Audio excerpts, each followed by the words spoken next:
સુધીની તારીખ તારીખ 12/11. નમસ્કાર, જય ગૌ માતા. આજરોજ તારીખ 12/11/2024ના રોજ દીપડિયા ખાતે કે સુભાષ પાલેકર પ્રાકૃતિક ફાર્મના માલિક કાળુભાઈ કથળભાઈ વાઘની કેળની વિઝિટ આપણા આત્મા પ્રોજેક્ટના પ્રોજેક્ટ ડાયરેક્ટર સાહેબ જેડ સાહેબ, ડેપ્યુટી પ્રોજેક્ટ ડાયરેક્ટર સાવડા સાહેબ સાથે આવ્યા છીએ. તો આપણે ચાલો કાળુભાઈને મળી અને પૂછીએ. તો કાળુભાઈ, જય ગૌ માતા બધાને. મારા ફાર્મમાં હું છેલ્લા 9 વર્ષથી સુભાષ પાલેકર ફાર્મિંગ કરું છું અને મેં આ વર્ષે કેળનું વાવેતર કર્યું છે. એમાં ભરપૂર માત્રામાં ઘનજીવામૃત નાખ્યું છે.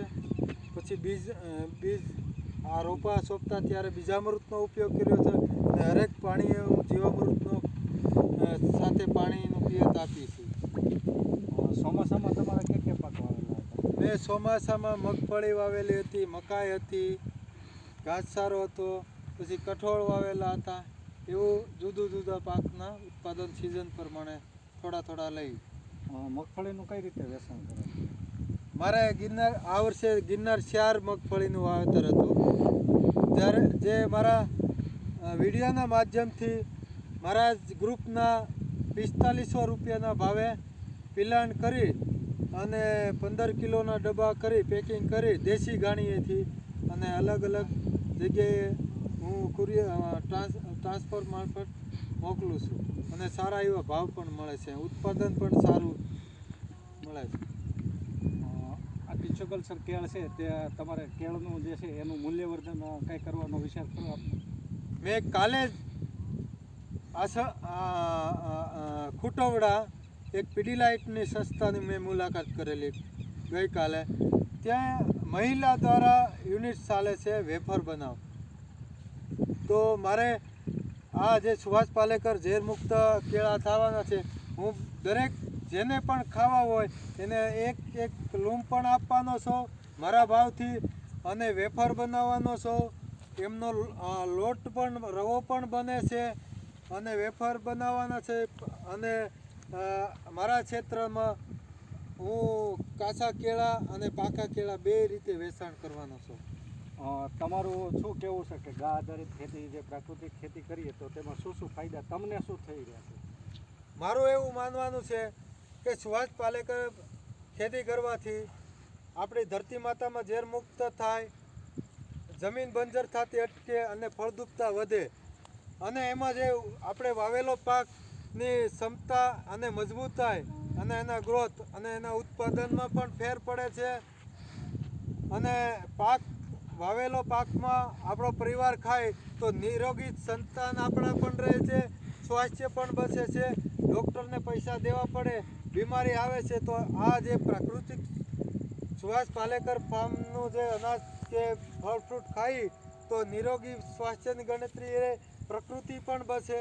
હરેક સમસ્યાનો ઉકેલ આ સુભાષ પાલેકર ખેતી છે. આપણા અમરેલી જિલ્લાના રાજુલા તાલુકાના જે ખેડૂતો જે છે, જે લોકો રાસાયણિક ખેતી કરી રહ્યા છે, તો એ ખેડૂતોને તમે શું સંદેશ આપવા માંગો છો? મારું કહેવાનું ખેડૂત ભાઈઓને એવું જ છે, આજે રાજ્ય સરકાર, કેન્દ્ર સરકાર અને એનો આત્મા પ્રોજેક્ટ એ ગામડે તાલુકા ક્ષેત્રે રાજ્ય ક્ષેત્રમાં હરેક સબસિડી રાજ્ય સરકાર પણ આપે છે. ખેડૂતોને પ્રોત્સાહન તરીકે ગાયની સહાય પણ આપે છે અને યોજનાના લાભો પણ આપે છે ખેડૂતોને. તો ખેડૂતોને આ સુભાષ પાલેકર પદ્ધતિ અને આપણા રાજ્યપાલ આચાર્ય દેવવ્રત પણ ગામડે ખેડૂતોને માર્ગદર્શન, આપણા વડાપ્રધાન નરેન્દ્રભાઈ મોદી પણ ખેડૂતોને પ્રોત્સાહન આપે છે કે ગાય આધારિત ખેતી કરો, પ્રાકૃતિક સુભાષ પાલેકર ખેતી અપનાવો અને ઝેરમુક્ત ખેતી અપનાવવાથી જ તમારી પાકની આવક ડબલ થશે. બીજો કોઈ માધ્યમ જ નથી. તો મારે બધાય ખેડૂતોને એવું જ સંદેશ કહેવાનો જોઈએ કે ગાય આધારિત સુભાષ પાલેકર ખેતી અપનાવો અને આપણે આપણા પરિવાર માટે, આપણા વિસ્તાર માટે, આપણા દેશ માટે જો આપણે દેશને આગળ વધારવો હોય તો એક જ સમસ્યાનું નિવારણ છે સુભાષ પાલેકર વિધિની ખેતી. તો મારે ખેડૂતોને એક જ સંદેશ કહેવાનો છે કે આપણે નિરોગી રહેવા, ધરતી માતાને ઝેર માંથી મુક્ત કરવા, અને ગાય જો બસાવી હોય તો ગાયના સાંડ ગૌમૂત્રનો ઉપયોગ ખેતરમાં થશે તો જ ગાય બચશે, નકર કોઈ ગાયને બસાવી શકશે ને. જે ઉગાડી શકે છે એ જ ગાયને બસાવી શકે છે. તો એનું માધ્યમ એક ખેડૂત જ છે. તો ખેડૂત પોતે આવી પદ્ધતિની ખેતી કરે અને તો જ આ બધી સમસ્યાનું નિવારણ આવી શકે. જય ગૌ માતા. અસ્તુ જય ગૌ માતા.